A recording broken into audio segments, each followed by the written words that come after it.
Hey everyone, welcome to Stuff I Never Learned from the Schoolbook. My name's Tom Springer, I'm your host. Welcome again, Monday night, 7 p.m. Central, 8 Eastern, 6 Mountain, 5 Pacific, 11 hours behind Indonesia, 17 hours behind Australia, all that wonderful stuff.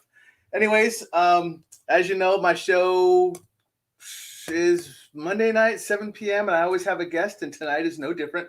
I have on a fantastic guest tonight. So I got to jump into here really quick. But I have on a wonderful guest tonight, and she's going to kill me when I make this announcement because she does every time because I embarrass her. But she is actually the one who kind of started me off on this path of doing what I do and learning what I learned and so much more. I talk to her whenever I need help, assistance, guidance, just the bullshit. Wait, got to throw that up really quick when I said that. There you go, parental advisory. For the bullshit, everything else.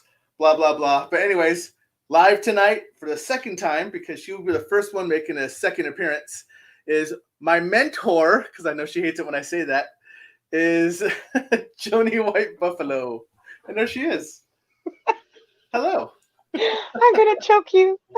Oh, wait, I can't see that. You can't see last that. time when again. Oh, I am still restricted because I made that comment. I said, I'm going to, and I was like, oh, why am I restricted? That's not fair.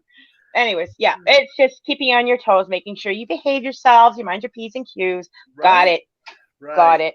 Sure. Can't even make a joke. God. I want to say hi to Mom first. This is Dom. This is Dom's mom.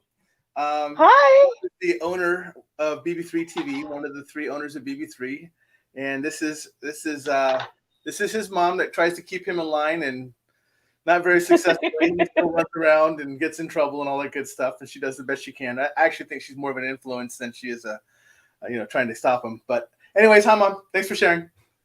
Hi. So this is going to happen, I'm assuming, as it did last time, as we talk through the first parts of the show. Everyone's going to pop in and say hi and all that wonderful stuff. But anyways, welcome back to my show. Thank you. You are my first repeat guest.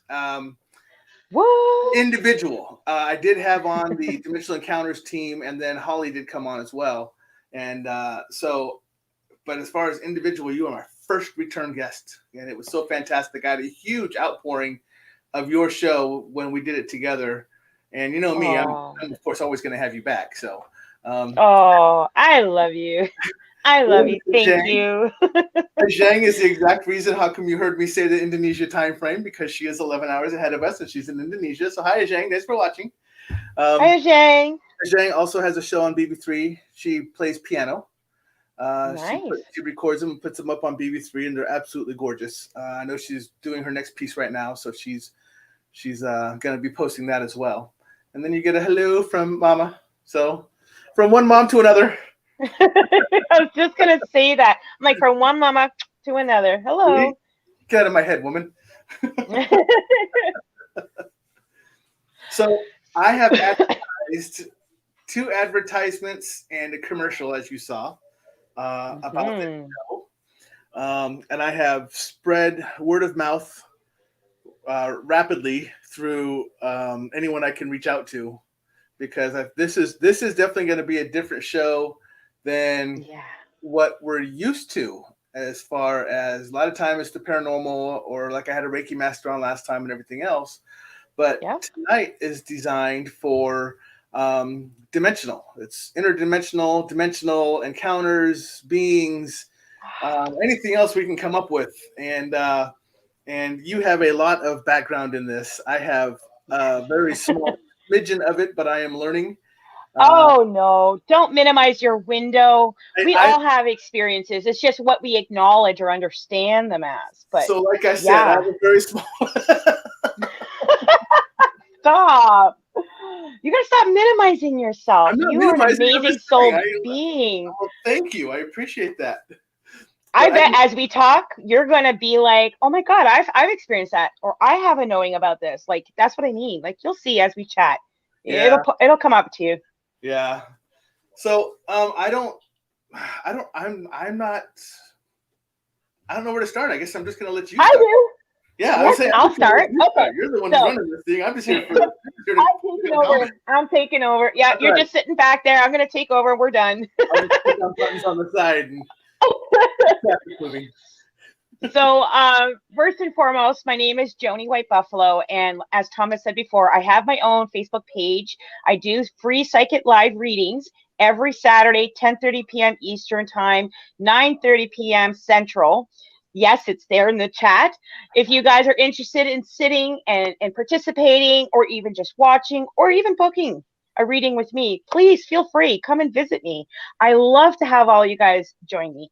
So one of the fun things about being who I am is I don't know what I see it's a blessing to me. Some people don't like it. They get freaked out. Ever since I was a little girl, I used to play with spirit and not realize they were spirit. I literally thought like people would see this. And I know we've all heard people say it, but there's real truth to that. Like I used to go and play with them and my mom's like, "Are you crazy? Stop talking to yourself." You know, but in between those times, I would wake up in the middle of the night and there would be a being standing at my bed. Most of them looked very human, but you could tell they weren't human. There was something different about them. And it was sometimes just the shape of the head or how tall they were, or even just like their energy. I don't know how to explain it. It's their energy. So one being showed up and looked like it was a male, but I had the knowing that it was actually androgynous. It didn't actually have a sexual assignment, but it was trying to come in a way that I could understand. Right. And I was like, I think 8, 9 years old. So this was a star being, by the way. I'm going to call aliens star beings. And the reason I do that is like, we don't call, when I'm talking to somebody, I don't say I'm talking to an indigenous person, an African person, Taiwanese person. We say, oh, we're just talking to this person. And we use the word person because it's an umbrella of being, of who we are as beings. We're people, we're persons, right? So when I talk about aliens, there's so many various kinds out there. We can call them interdimensional beings, or what I've always said, I said they're called starlights or star beings because they belong to the stars, right? So I think between doing paranormal, the cryptids, I've had experience with that too, and talking about UFO or star beings, out of all of them, my favorite is the star being. The star being conversations, dipping our toe into that lake is amazing. I love it. I'm excited.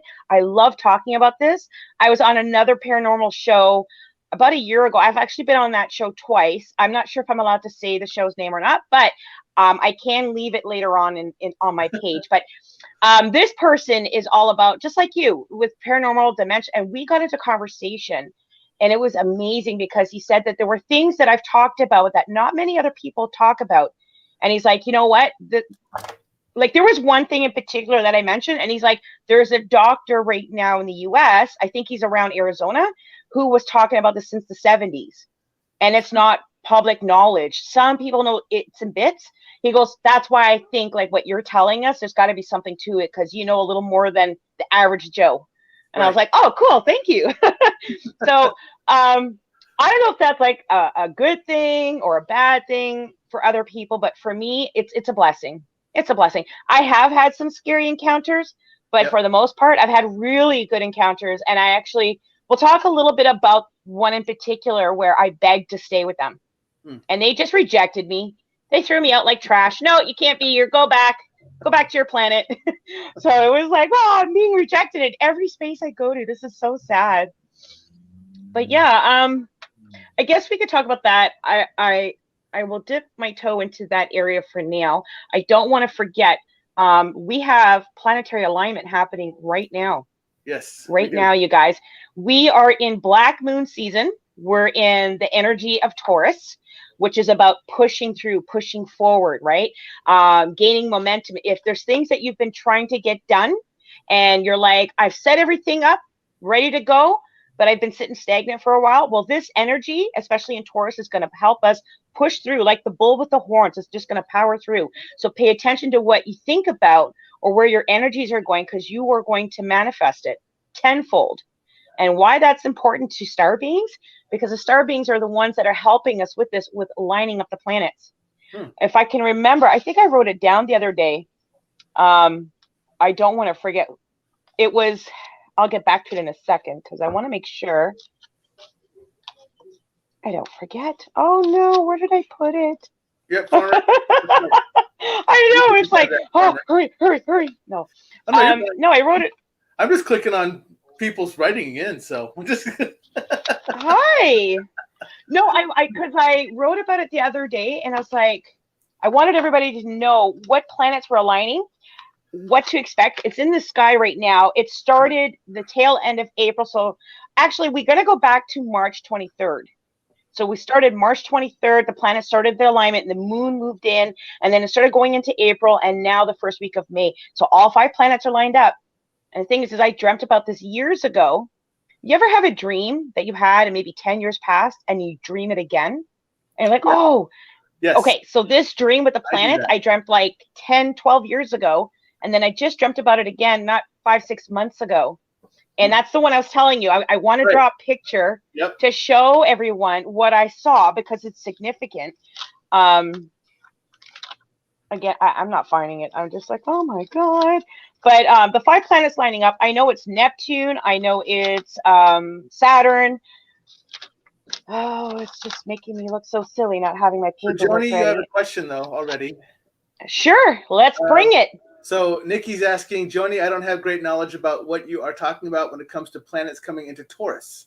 Where can I read and learn more about understanding these things? So that's a wonderful question. A lot of people ask me, they're like, how do we learn about what energy is what? You know, when you talk about Mercury going into retrograde, and then in your 4th house, it's going to be, let's say, Scorpio with the North Node pointing towards Taurus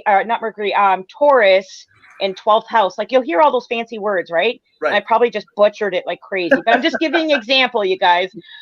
This is what you're going to call astrology. Astrology is understanding the alignment of the planets and how it affects the Earth, the energetic atmosphere, and more importantly, you. And the decisions and choices you make. You know how you look up, like in the newspaper, or some people like myself would go online and you get your daily horoscope. Right. This is where they get the information, is that they don't have a spiritual being sitting here telling them secrets, although maybe some do. Usually what they do is they look at the planets and tell them what to expect, what's coming up, what each planet represents, right? So, for example, like when Mercury goes into retrograde, sometimes it can feel like it's a real pushing you back, and that it can be a pain in the ass, so to speak, because it's like, you know, you've been working for 3 months to get this, you know, particular goal started and going. Mercury retrograde hits you, and then it's like everything you try just kind of starts to fall apart. That's what Mercury retrograde can do. But on the flip coin, depends where in alignment the other planets are. If you have Neptune, for example, it might actually be a helpful retrograde where what you were trying to do falls apart, but the blessing behind it is it wasn't meant to happen right now. Right. If it went forward, there would have been disaster. Right? So all of these things, all of these planetary alignments, what each planet represents, where it sits in your house, and the horoscope, all of it, that's astrology. That's what helps us better understand when we're facing day-to-day things like decision making. You know, should I go to work at this place? Should I leave my old job? You know, do I leave my wife after 30 years? You know, it kind of helps. And this is what a lot of people going back thousands of years have always relied on, is the stars, the planets. Right? And this is where star beings come in. So do you have a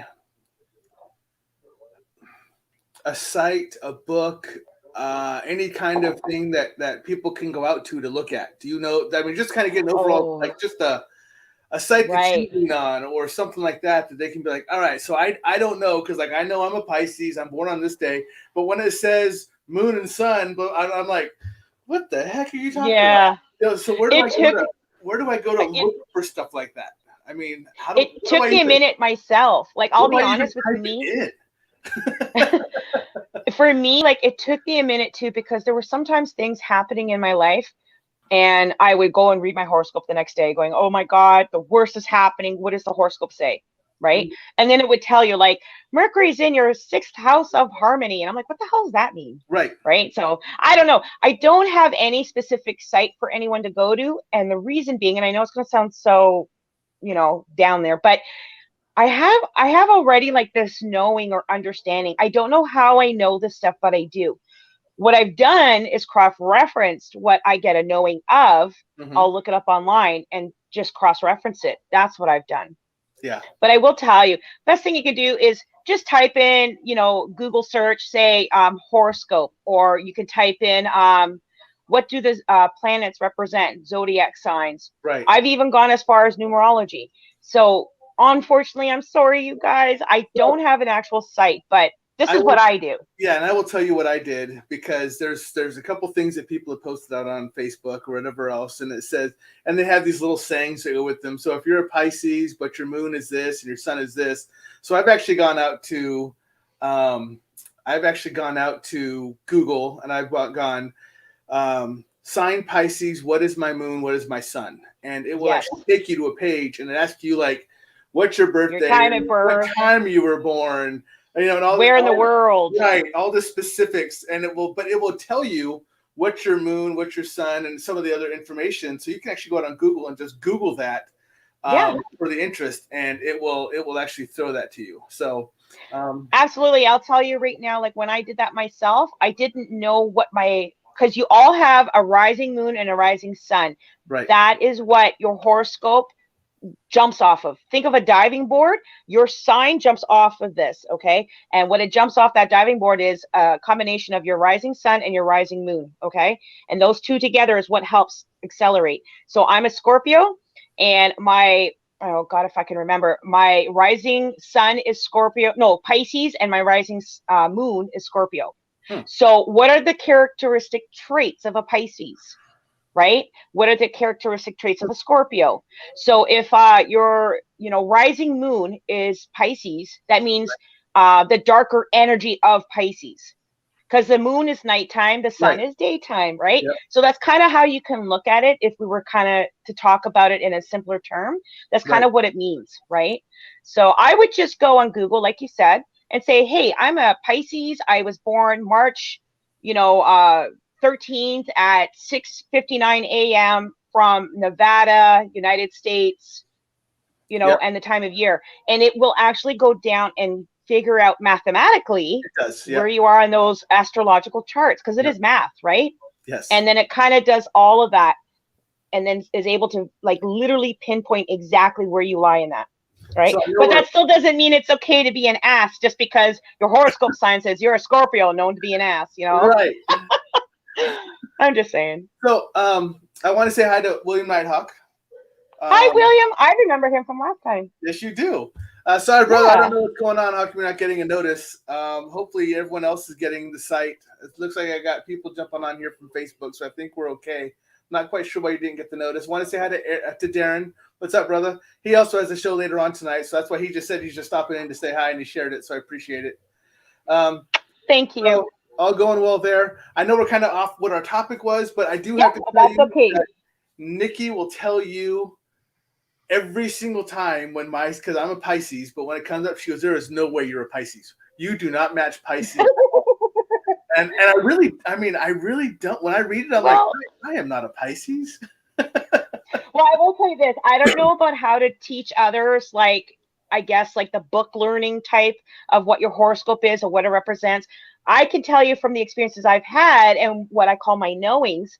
If I'm sitting down with somebody like Nicole saying, you're not a Pisces, and you're like, well, yeah, I am. And she's like, no, you're not. You don't fit the qualification to be a Pisces from what they say. What I would do is say, okay, we're going to do your chart, your star chart, and figure out where you are on the chart. And if your moon and your sun tells me you're, let's say, an Aries moon and the sun is Scorpio, then that means the darker side of Aries is the attributes you carry within Pisces. Okay. Right. So it what it does is like the moon, it really acerbates those energies. So when you get in a funky mood, you might behave more like an Aries, toe stubbed in the door, and you're like, oh, where a Pisces is more like, oh, that hurt. Yeah. Right. So that's why it doesn't fit. So this is what I would do. Just the other night when I was doing my show on Saturday, I unknowingly, I turned around and somebody said, oh, I'm an Aries. What's an Aries like with a Leo? And I'm like, oh, let me tell you what Aries people are like. And I can tell you, like, personality wise, what to expect with an Aries, and then what a Leo represents and what better matches are for who. That's the stuff I know. or if you're trying to get to work and you're opening up a business and you're like, I'm talking to 3 different people, and I said, whoever they are, the horoscope sign for business, CEO, leader, somebody to get things really going well, you want to work with a Leo, you want to work with an Aries. Those are the ones that are headhunters. They get the job done, right? So things like that, like I can totally go into that for hours. And it ended up turning into that last night because I was like, guys, this is about psychic readings, not like horoscope stuff. But we, once you dip your toe, you start swimming. Right. And that's what Stuart here. Hey, Stu, what's going on, brother?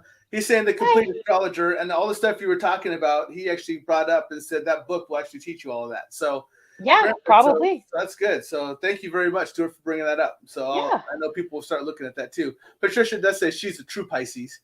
Yeah, I don't have any clue. I am not the daydreamer, blah blah blah, whatever type of stuff that they. That is not just your energies behind it. What sits in your house too, by the way, is important. So when you're looking up astrology, like I said, don't quote me, like your friend Stuart here just said. Try to find something that will have actual like data. Right. I have what's a knowing of it, but I've never really visited sites. I just would cross-reference myself. But I will tell you, look it up, because there are what they call the softer side and the harder side. So if somebody comes to me and says, oh, I'm a being of all light and positivity and I don't have any dark energy. And then I'm like, then I can't trust you. Right. And that's a Scorpio me. You know why I can't trust you? Because you didn't acknowledge your darker side. And guess what? You got to have both. You got to have balance, equal balance. Everything in life is ebb and flow. That's nature, the yin and yang in that circle. So you got to work with both energies. So definitely, what's in your house, in your 4th house, your 5th house, your 6th house, astrology wise, really does speak volumes to your personality and where in the horoscope you are. So it's really cool. Yeah. That's cool. Good. I'm gonna have to start looking into that for some of my stuff. So I tell people all the time, I'm like, get into numerology, check out horoscopes and astrology. I'm like, that all is going to play. Think of it like you're building yourself a toolkit bundle, right? You want to make sure you don't just have a hammer and nail. You want to have a screwdriver, bolts, nuts, right? Same thing. When you get into paranormal, you want to have all these things that you have some knowing of. It's really going to enhance things for you. Very cool. So, all right. So, yeah. Push back. I know. We went way deep into this deep end. That's me too right there, Stuart. I mean, there's one in there somewhere. Somewhere we in there. I'm sure I have a good side in there somewhere. I think I have a smaller heart than the Grinch does, so it's going to be way in there. So anyways, I appreciate all that. Thanks for bringing that up, Nikki, and getting us totally sidetracked. I can call her out because she's my wife, so I can call her out on that one. We had a squirrel moment. We did. Oh, and I'm warning you people right now, and I'm telling on you, Miss Joanie. I am telling you, when you go to her site, in fact, let me even bring this up now because I want to do it while we're doing it. What are we doing? You go to this site right here, Sunday nights, 9:30 p.m. Central on Saturday nights. Go to her site. But just know that when she does a reading, there's a lot of squirrel moments. Oh, yes. You're totally letting the cat out of the bag. Oh my God. On purpose. But here's the thing is, like, when you get into conversation, especially like if I'm sitting down, I'm talking to someone, spirit's coming in, I'm giving the messages, and then another 2 will pop in and I'm like, squirrel. And then I jump to the next level, and then I'm like, wait, back up, So I try to be on course. I try to stay on, but I get so distracted by the different energy. But it's so funny to watch. It is, and actually my husband tells me, he goes, I know when it's happening, even when you're not verbal. He goes, because your face changes, your eyes change. He goes, they do. I already know. Joe's gone. So here's how talking about all this tonight actually is perfectly fitting when we talk about star beings, because being a psychic, a medium, and all those other wonderful terms that, the world has come up with, which I never can understand. I wish there was different wording for what I do. Right. And the closest that I feel comfortable with, that I actually enjoy a little more, rather than being called a psychic medium, is a medicine person, or seer, because it doesn't just limit me to a mediumship work. So when I sit down and I tell somebody I'm a medicine mother, a medicine woman, or what the English call shaman, which That just means medicine person, okay? It means that you work with all the medicines, which means, in another layman's term, I don't just do exclusively psychic work or mediumship. I also talk with interdimensional beings. I sit with aliens. I even communicate with nature, or what people call witches. So you have all of these things that you can connect with. And the fun thing is everybody can do this. Yeah. Aliens aren't picky. They don't just turn and go, yeah, we're not going to bug Joni, but let's go and kidnap, Rob and Tom and Nikki and Jesse, and we'll take them. But we'll leave Chanel and Joni and Peter, Paul, and Mike, right? We'll leave them behind. No, that's not how it works. They communicate with all of us. It's been in our DNA, or I don't know what you would call it. It's not even DNA. It's like in our soul being, our fiber, because we come from the stars. Right. We come from the stars. We are star beings ourselves. We're just a different race. You know what I mean? But they communicate with us. They sit with us. They visit us. But when they do this, it's easier for them to communicate with someone like myself, because I've been aware of my abilities. Mm-hmm. I've kept that door open. I constantly communicate. So for them, when they come to someone like me, for example, they come to me only because I'm open to it. I work with it. I'm aware of it. They will come to others, but sometimes others have that door closed, or they've not just built a door, but they built a brick wall behind that door. Right. So it's interesting when I see these stories of people who say, I've been kidnapped by aliens. And I'm like, well, yeah, because I bet you any money, y'all been talking great up until you hit 12 years, 14 years old. And then you stop talking to them. You shut all your abilities down. Right. And they're like, listen, you and I, we made a promise back when you were 10 that we were going to do this. You're ignoring me. Well, I need to come pick you up and let's have a talk. Right. That often is what it seems like to me. It makes me sad to know that sometimes people have had some of the more sadder or scarier experiences. But I'm like, the reason why it's so scary or traumatizing to some, not all, only some, is because it's almost like, how do I word this? Somebody who likes scary movies, but then one day turns on the TV and witnesses like an actual real murder happening that was caught on video. And now you're like traumatized, Right. Now you're like, oh, I can never see anything again. It's kind of like, I don't know how to say, oh, my brain's not working with my mouth today. Jesus. I'm just trying to come up with the best way to explain it. But, when I had, so I'll tell you a little bit about one of my visits, and you can take from it what you guys want. I think, actually, this was a shared visit with my daughter. And the funny thing is we took pictures the next day, which I have these photos on file. So one night, went to sleep like every other night. I put headphones in, I put on Golden Girls, close my eyes, go to sleep, okay? This helps prevent me from having dreams of anything that was like scary. And then on top of it, spirit. Spirit likes to talk to me, especially when I go to sleep at night. They just literally wait for me to sleep. So go to sleep, and I get woken up at 3 a.m. and I can't move. And all I could do was move my eyes, nothing else. Now, we've all heard the stories online of people saying, I had a demon sitting on my chest, I'm frozen, I can't move. I've had that experience as well. But in this particular time, when I woke up, there was no demon or anything. I was just frozen, couldn't move. My eyes are moving. And in that moment, I was like, oh, no, here comes another visit. I already knew. Right. And at the time, my daughter was sleeping in our room for a couple of nights because she kept getting really bad nightmares. Like, well, she's being visited by spirit. She just didn't know how to handle it. And she was so young. She was like 10, Right. So I woke up, and all I could do was I look over to my right to where we had the cot for her. And so I'm in a large bedroom, and I look over to her, and I see this woman standing over my daughter's bed. And she had long black hair. She was quite tall. She was like almost 7 feet. And she had her hands out like this over my daughter on her bed, but wasn't touching her. But as she did that, I could see my daughter's body starting to levitate. Mm-hmm. And I just immediately knew, oh no, this is not good. And it wasn't spirit. Right. I knew instantly, it's not spirit. This is a star being. And I'm like, no. And I'm saying this in my head.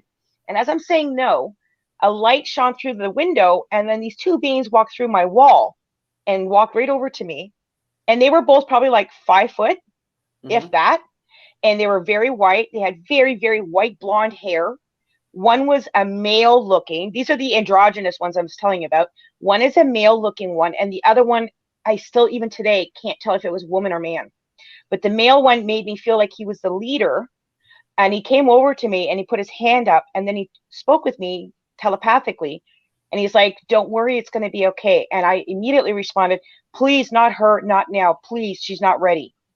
And then he turned to the woman and I didn't hear the conversation, but I had a knowing he was communicating with her and I'm not allowed to hear it. There was like a blanket, so I couldn't hear. And she just stopped and looked over at me and she looked frustrated, but she then put my daughter back down. But she was just standing there waiting to see what the next instructions were. And then I looked at him and I said, why are you here? Like, why are you here? Why are you here to take her? Because I can't have you take her. Like, I was so freaked out. And he's like, listen, this was the agreement we had. She was one of our children, you know, and he was letting me know that I wasn't able to have children, that they helped me with that. Mm-hmm. And they're like, we need to start teaching her. And I was like, well, you don't need to come in and take her now. And as this conversation's happening, it's all within seconds. Right. Seconds. Okay. The next thing I know, he's like, okay, are you ready? And as he's saying that to me, I'm already being lifted up out of the bed and I'm gone. Yeah. I don't remember how I got through the wall. I don't have it. All I remember is I was back in the ship and it literally looked like a football. The bigger part of the ship was on top and the narrow part was at the bottom. And it looked like it was all glass window, except I knew on the outside it was wall. The ship had a wall. But from inside, we can see through it. It's almost like, you know how you have a two-way mirror? Yeah. It was like that effect. And I remember looking out and I was like, okay, people can't see us. And he made me understand we were at the time of Halloween.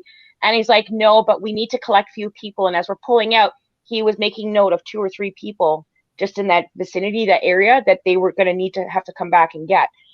And I remember just going, that's not fair. Like, you can't, you know, just pick and choose who you want. And this was before I had the understanding of what and why for certain individuals.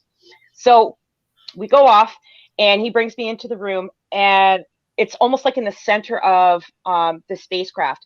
And when I go in, it literally looked like almost like Captain Picard. I know it sounds crazy, but there was electronics all around the outer rim of the spaceship and I'm on the inside. And then there's a light underneath.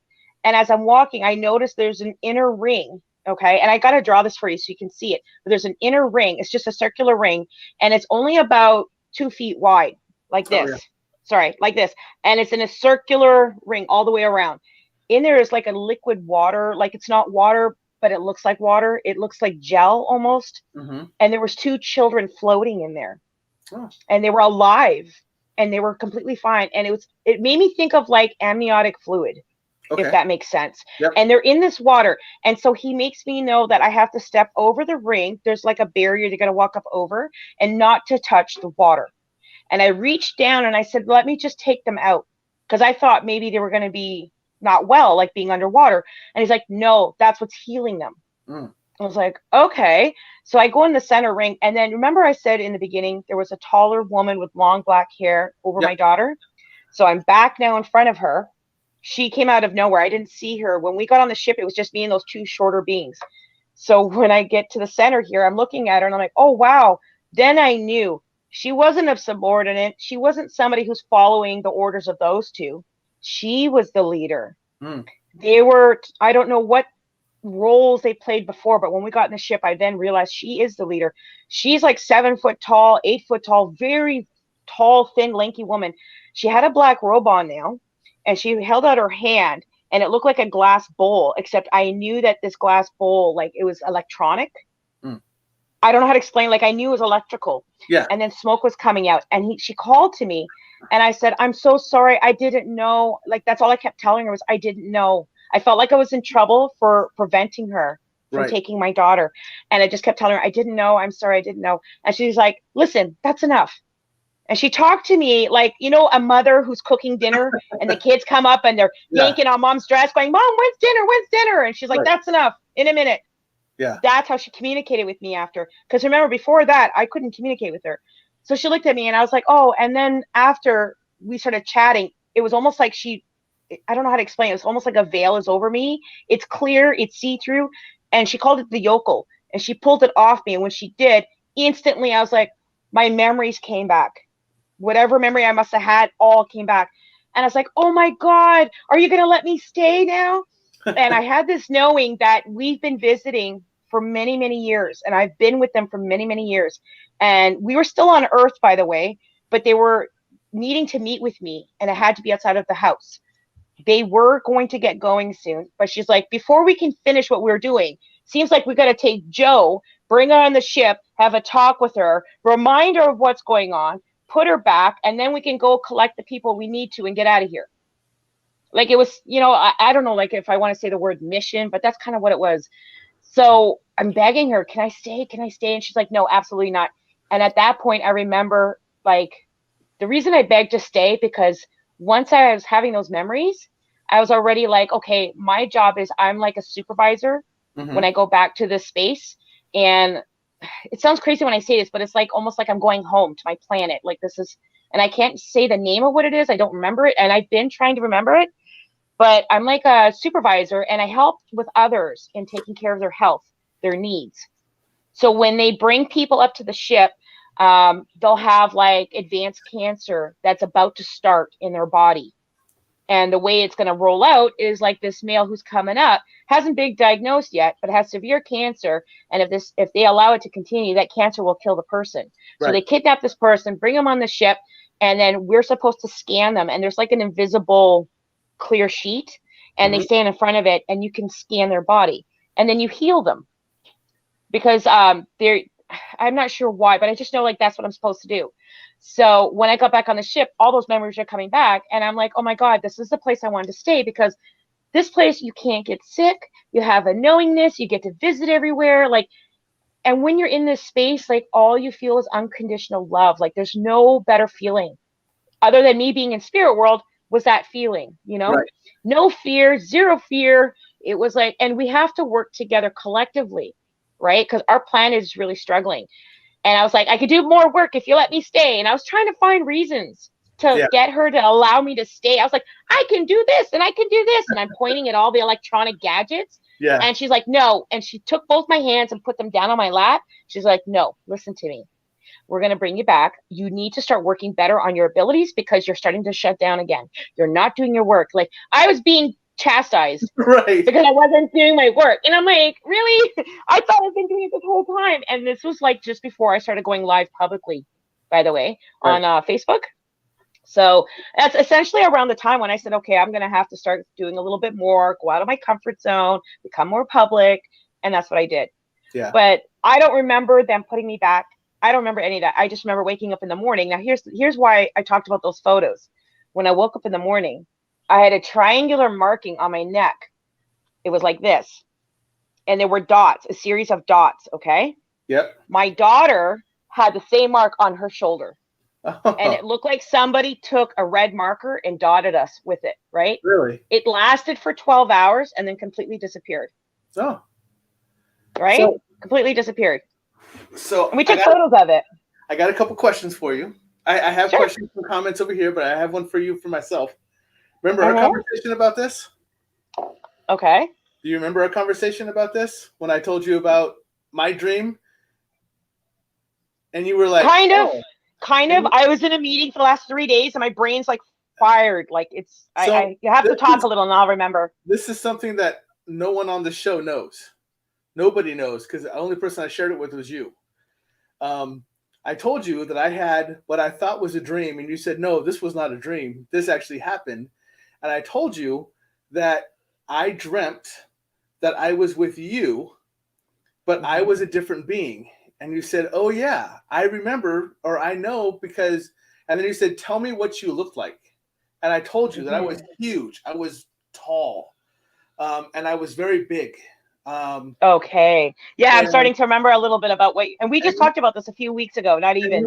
And you were like, well, yeah, you're my protector. You're one of my protectors when I am actually doing the work, when I'm up there. So all you people out in land that never knew this, there's 3 of you that do that for me. Yes, I remember another conversation. Yes. So it turns out that I have this connection, not only just because she's my mentor, because I love saying that because it pisses off. Stop saying that. But because we're also connected as star beings, and one of my charges is what I'm going to say it is to protect Joanie, and that is something that she knows I'll do wholeheartedly with no problems at all, ever. So people who don't know this from before, Joannie and I are definitely connected from somewhere. God knows how it happened. I don't know what. I remember. But when we... Yeah, I remember this dream big time, because I remember as you were telling me, I almost wanted to cry, because I was like, oh my God, that's it. Because our souls, we have a soul memory. Yes. And when we first met, you and I, like it was smashed right on, you know? I wanted, and I was going to tell people about that. When I first met Joannie, it was through a screen like this. She was on my wife's screen. She was talking to some other team members on my Dimensional Encounters team. And I looked down and I go, that's Joannie.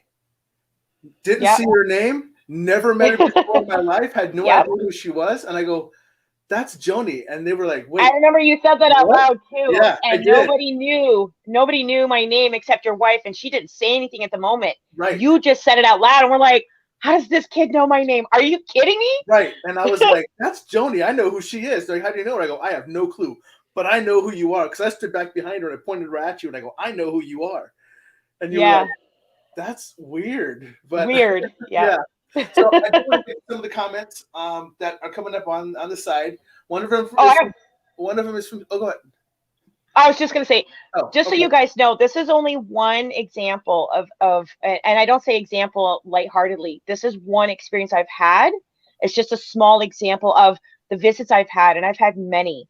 Trust me. I can't wait. So yeah, I know. Well, there's many, but let me tell you, I'm excited to share these because they're important, and I love to answer anything you guys have. Feel free, ask.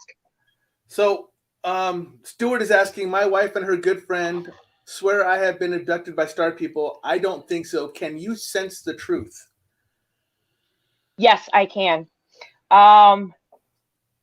So Stuart, like energetically, so when you first talked about that, I actually feel like your soul goes back to the Mayan times, which is crazy because I don't know how you connect with the Mayan times, but there's going to be something about an interest with Mayans, and that's when your journey started. So every lifetime you live, you can either choose to go or choose to ignore, like say, no, I can't do this work. But 99% of the time, we do the work anyway, right? So I have a feeling that you have something to do with this. And Stuart, let's talk about going to the mountains. Going to the mountains, something with giants, and this is going to be family hereditary. So if Stuart takes a look at his family tree family tree line, he'll see that, and it'll show it in a linear way, that almost every generation or every other generation, especially males, were all very, very tall. Men who were like 6'5", 6'7". You know, even back in 1800s, if a man was more than 5'5", he was considered a giant. Just so you guys know. But this is something that I already see around you. You may not be somebody who recognizes or has the memory of this, but I bet if you watch, maybe you're watching documentaries, something will click to you as you watch this. But I feel like very much, I see a lot of feathers around you and you being very tall. That's what I see with you. And then you're going to talk about mountains. Well, there you go, Stuart. See? Amazing. I got 2 from William. They're both comments. So just so you know, he just wants everyone to know that he is going to do a Facebook Live this coming Sunday, 10 a.m. Alien Contact UFO Red Flag event. So he's going to be doing that. And then he also has a comment that's family history, blue and also green eyes, and Rh negative blood has something to do with choosing of people. So I have hazel eyes. My grandfather has green eyes. My blood type is not, it's not RN or RH or none of that. But, and I don't know if that actually has anything to do with the blood quantum or the blood quality. I have heard of some beings who just are regular O or A positive. You know, I'm not sure. I've heard about that, so I can't really comment too much about it. But yeah, I think it's gonna be interesting. I'm gonna watch, William. I'll be watching. So, and Nikki's asking, do you know how do they decide who to take to heal? Is there something behind it? The way it works, from what I understood, and the memories I'm allowed to carry, is when they come down here, and like for example, when they took me in, and they have since that visit have taken my daughter now. Psychic ability connects to alien. Just so you guys all know, okay? So people, I'm gonna go on the line here and just say it publicly because this is what I've always known or have a knowing of. I could be wrong.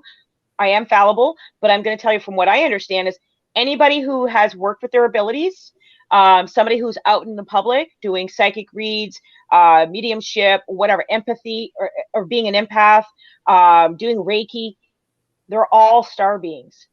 They're all connected. Alien, or what I call star beings, they're the ones helping us wake up our ability. We all have these abilities. This is who we are. It's a part of your fabric, your wholeness of who you are. Some of us are born awake, some are born awake and put it to sleep, and some of us are born with it but never touch it. Okay? So when they come here and they grab us and take us, right? That word study, we always hear aliens abduct someone and then they're studying them. Okay. When they study, it's not about studying in the sense of, oh, what does this do? It's more like, okay, are they ill? Is there a reason why they're not working with their abilities? Is there something wrong? Or we see a potential because they haven't taken care of their health. They're going to get really, really sick. We need them to be better so that they can continue and go towards the goal of what they promised or the agreement of the contract. So before we're born, we agree to a contract to come here, learn, teach, and expand. If you start to have like issues coming up, could be depression, could be health, whatever that is, they oftentimes will take someone, bring them up and study them to find out what's going on, what's wrong. Are you sick? If you're sick, where are you sick? What can we do to help heal or prevent that and bring you back? To the ones who have been taken and never came back, it's because their mission or their contract has changed and that there was something ongoing that couldn't be fixed or could continue to heal while here. So they stayed on. They basically they stayed on the ship or they went home, and they're going to continue to work from there. I know this sounds so crazy, but trust me, as I sit with this over the years, I'm like, no one's going to believe this. Everyone's going to think I'm nuts. But this is what I've known. Right. I caught it on video on YouTube, or sorry, Facebook, like 2 years ago. I caught the ringing and it was live. I was doing a live and I went outside and caught it. Yeah. Very cool. There's been 2 UFO sightings, literally like 6-7 blocks from my house in the last 10 years, right by my house. Yeah. So I'm like, hello. So Patricia McDowell, another Patricia, I had her on my show a while ago, and she has, she can see and hear and talk to angels. So her question is, could some of the angels I see be star beings? Absolutely. Because they're tall. Absolutely. She said they're like 10 feet, no wings. My angels too. Yeah, she said no wings, just tall, just there, just magnanimous, just huge. Now, if Patricia's still here in chat, I'm actually going to share something, and because I know that she's saying she works with angels, she'll understand this. I work with angel beings as well. I didn't come to understand some of the angels or what they did because I never dove into that pool. You know, I had a knowing of them, but you didn't know much about them. And as time went on, I had a very real visit with one that was, if I can remember, his name was, it's not Bartholomew. It's, oh God, if I could remember it. And this again was like back in 2006, 2007, but it's Beth Azel. I can't remember off the top of my head, but I was in the kids, my back room here. I turned into the kids' playroom. So I was in the back playroom and I was painting. I freehand painted like Disney characters on the wall, like really, really big. So I was doing like Baloo Bear and the Minnie the Mouse and Mickey Mouse and, you know, Beauty and the Beast. And as I was painting and stuff, I had this overcome sense of calm, serenity, warmth, and just had this feeling like someone wants to talk to you. Look. And I turned my head slightly and there was this angel in the room and he was so tall. He was hunched forward like this.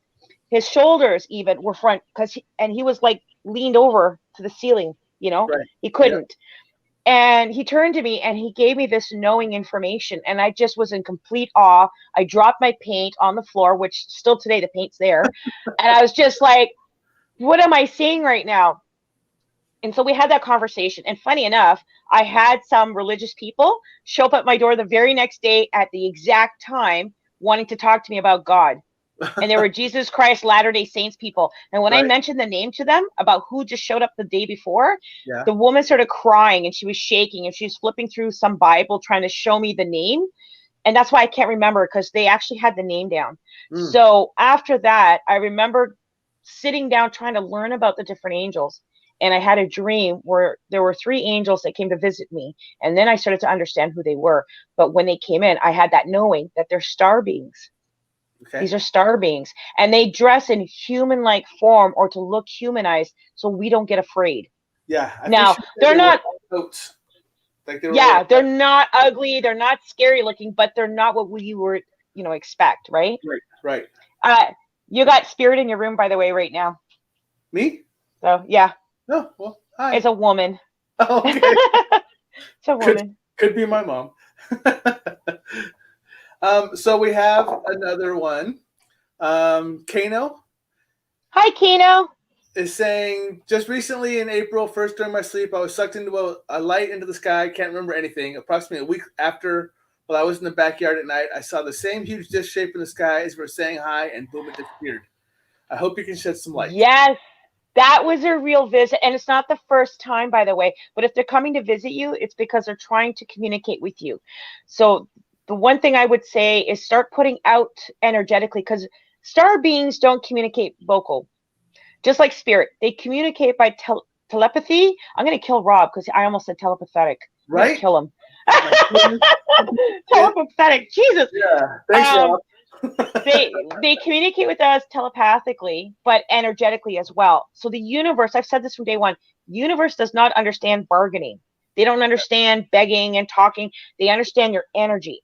So if you put out the energy vibe, like, I want to learn more, I'm excited, I want to do more, you're going to start to see like things coming back to you through dreams, through what we call a knowing. You just have this information. You don't know if what you have is accurate or not, but you just know this stuff. And it kind of leads you on a quest to want to look it up, study it, try to ask questions and figure out, is something on Google I can find? Is there something in a Bible somewhere, or where that is, right?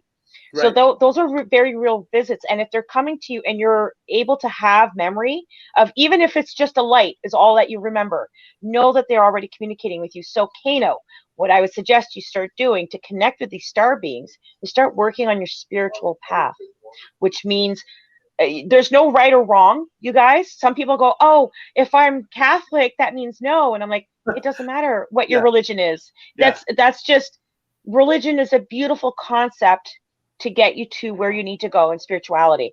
Long story short, religion is like driving a vehicle. It doesn't matter what vehicle you drive, so long as you get to the destination, right? Which is spirituality. So when you have star beings visit you, they're trying to say, hey, time to dust off, all the, what do they say, dust the cap off and get to work. Same thing. It's time to dust up, start getting to work, pen to paper, start writing down thoughts and ideas you get. Start drawing pictures of images you see in your mind. Walk in nature. Connect with yourself in spirituality, right? Spirit's trying to communicate with you. And that's how these star beings communicate with us, is telepathically and emotionally, energetically. They understand energy, right? Right. So I hope that clears it up.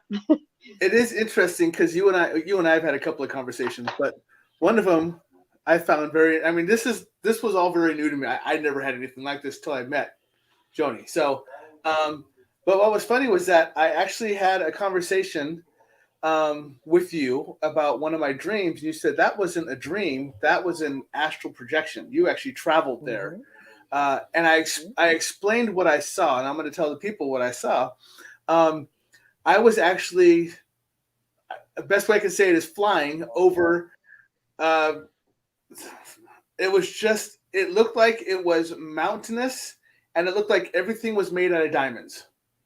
Wow. Such an interesting setup, the way it all worked. And when I was describing it, Joanie's like, I know what you're talking about because I've been there too. And and at one point we were supposed to try to get together and see if we can find a way to astral travel together. Yeah. We just never been able to find a good time to sit down and do that. I guess tonight is the best time. Maybe better present than ever, right? And then I had brought something up to her too, and she said, "Yeah, this is part of the fact that you're a star being." And because I didn't know what it was, and I had this, what I thought was a dream, but it turned out, and then I believed it to be an astral travel afterwards. Was I was out in space, and I will tell you, I see millions and millions of stars out there, but in front of me is this huge square It looks like it's supposed to be a comet or an asteroid, but it's square and it's not moving. There's about 4 or 5 of them, but there's one that's right in front of me. And all along the top of it, you can see that it's actually a fortress that's carved out. And in the fortress, you can actually see lights, and you can see people walking by the lights. But it was so far away, I couldn't tell what they were. But it was right there. And I was like, I don't know what this is. I've never seen this before. But there was literally 4 or 5 of them floating out in space. And then underneath the large one I saw was this huge, large blue arc of light that came out, and then it brightened up so much. And then everything just went away. And I woke up and I was like, I will never forget that. And I haven't. I mean, it's still as clear as day. Crystal. Right. Just the smallest intricacies are perfectly etched in my mind still. And this was a year ago that this happened. So it's pretty interesting to know what you can remember when this stuff actually starts happening to you. So because the thing is when you start your journey, like, let me guess here for a minute. This dream happening was also coinciding with you expanding yourself spiritually. Correct. Learning about different things, how spirituality works, spirit world, connecting with self and communicating with, spirit, all that fun stuff. Yep. All that fun stuff. So when you astral travel, like I think I've done it 3 times this week. I astral traveled. One was last night. The weird thing is that I dreamt about my doctor both times. And the thing is when I dreamt of him on Monday and I woke up and I was telling my husband, and then I called the office and the receptionist is like, don't tell me you dreamt about the doctor. I'm like, no, it's not like that. It's not like that. Right. This guy looks like Tommy Chong, by the way, and he's like 80, okay? But I was like, no, I dreamt of him because he was communicating to me about my health issues regarding migraines and then my heart because of the heart attack. And I'm like, he was giving me this knowing. And the funny thing is he made me wear a headband. And as soon as I put the headband on, I could hear it and physically feel binaural beats. Oh. And I was like, wow, right? So I dreamt of him again last night, except I won't go into all detail, but long story short, we got into an elevator in a building and it looked like the Chrysler building. And I was holding my dog, who's in spirit. My oldest son was with me and my doctor. We get in and he starts talking to me about philosophical things and the sun and how it illuminates the world. And he pressed a button and we went past the penthouse floor, like the top floor, and through the building and up into the stars. Oh. And it made me think of Charlie and the Chocolate Factory. Exactly. Yeah. But there was conversation and almost like what you said, you just saw experience. That's when I was told that comet that the asteroid we see coming is not actually an asteroid. It's just one of the ships. It's just replicating or trying to cover itself. So earlier tonight, when I was talking about the 5 planets lining up, we had those 5 planets plus a comet and an asteroid all in alignment. And It's happening yesterday, today, tomorrow. If you look into the sky, you will see all 5 lined up. Guys, Google this. Look it up. Yep. Look it up. Okay? I'm telling you. I want to say goodnight to William. He's got to take off. He's got a lot to do. So good night. William, brother, much love. Thanks for stopping by. I'll see you on your show. Yep. And we'll be watching for your show, brother. So stay safe. Oh, yeah. We'll see you in a bit. But yeah, and I've been seeing it pop up in little random, 4 planets are aligned. 5 planets are aligning. And it's just little blurbs here and there, but no one talks about it all outside of the astronomical world. Because like, this is a different feat, but no one outside of that really talks about it like this because they don't know what it means. They just go, oh, this is cool. This is a every, so many thousand years phenomenon type of thing. So. Well, let me open up the floor with this. Okay. 20 years ago, people were afraid to come out and communicate about the simple fact that they talk to spirit. They're able to communicate with ghosts, loved ones, all that stuff. Okay. Right. Now the conversation's changing where it's becoming safe that people are starting to come out of the spiritual closet and talk about these things. Right. Now we've been right. So we've been talking about aliens since Roswell, right? But the government has put it out there that if you talk about this, you're crazy.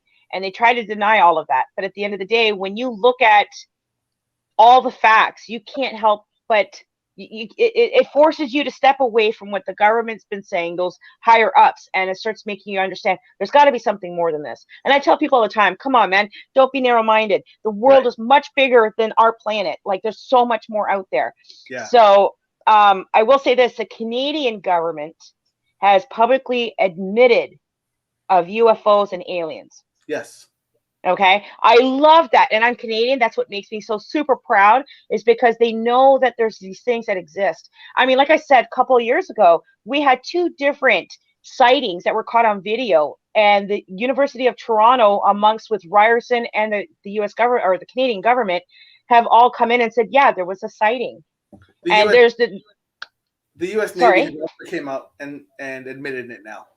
The US Navy. That's the point. It's like now they're starting to admit it, but there's people who've had experiences who are so afraid to talk because it sounds absolutely ludicrous. It sounds crazy. When I started sharing my stories, I'm like, I know what it sounds like. I'm hearing myself say it, and I'm like, this is so crazy. But this is real stuff. I've experienced this. I've talked about it, and I'm like, there's got to be something to it. Like, I started getting migraines after one of the visits I had, and I already have a knowing of what that is. I had a surgery in my scalp because I had this cancerous lump there just 6-7 years ago. And he took it out and he goes, I don't know what this is. He goes, it looks plastic or rubber. And he took it out. And I'm like, is it cancer? He goes, no, it's benign. I'm like, can I keep that? He goes, no, we're throwing it out. So what was it? Right. I can't. So I'm just like, it's mine. Right? I didn't have anything plastic embedded in my head. There's no scars. There's no marks. He had the surgery. He took it out and he's like, I don't know what it is, but it seems to be plastic. You sure didn't hurt yourself? I'm like, I think I'd remember. Yeah, it's not an injury. Did you see any scars before you cut in? He goes, no. And I'm like, well, there you go. Right? Yeah. Is it in my record? So, no? Okay, good. I'm just loving the fact that people have never given up since Roswell talking about these star beings. If you look at for example, for me, my indigenous culture, we've always had that knowledge of star beings. So when we talk about this in that context of it being spiritual or alien, right? Some people might get nervous and go, I can't tell about this. But in my culture, they're like, tell me the story. Right. I'm excited. Share with us your experience with the star beings. Well, so that's why they gave me my name, which is Woman Who Walks with a White Buffalo, Rainbow Mother, Cosmic Mother, Rainbow Child, Star Seed Mother. Yeah. And what that means is I work with the spiritual, the physical, and the dimensional. And I'm here to help guide others to opening up to their abilities and their experiences so that they can have more. Yeah. Yeah. It was weird because I had to go work out in New Mexico. And there was a place I went to, and outside it's this huge mountainside that I went to. But it's known that if you walk along there and you look up in the rock, they have tons of petroglyphs that are painted, and they're old. Oh, we talked about this. Yeah. And I actually have the pictures on my computer, but the drawings are alien. I mean, they're the people that have the helmets on and everything else, and they have these ships and all this other stuff that are the craziest drawings. And I'm like, where would they even come up with this back in? These are from thousands of years ago. Where did they come from? Look at Egypt. Egypt's starting to discover some of them have sarcophagi that had paintings or drawings, and then they had some statues of what looked like an alien laying down on a miniature little like so obviously they carved it, but it's a little carved thing like a table, and there's this alien who is, I can't remember if it was gold or silver, but it was made out of gold or silver, and it was an alien being, and it has what looks like straps tying it to the table. Oh yeah. So how do they have that even back then? Right. Yeah. So and it's funny because we're talking about this, how this is becoming more prevalent, more regular, and even I love it. I mean, look, farmers saying that. Yep. When living in Wisconsin with the family, had a strange current, especially in the middle of the night. Short figures. I've actually seen them, and then follows up with even my mom who came to visit me, seen them also. So that's just how it is. It's just happening, and people are admitting it now. Becoming aware about it, right? And just like you said, the paranormal, the spiritual, everything else.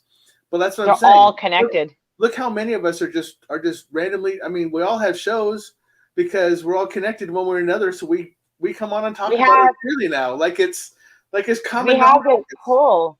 Like Yeah, it's we just have a this pull. conversation compared to before. It was, oh my goodness, this is taboo. You can't talk about it. But now it's like everyday normal conversation. In my office, it is.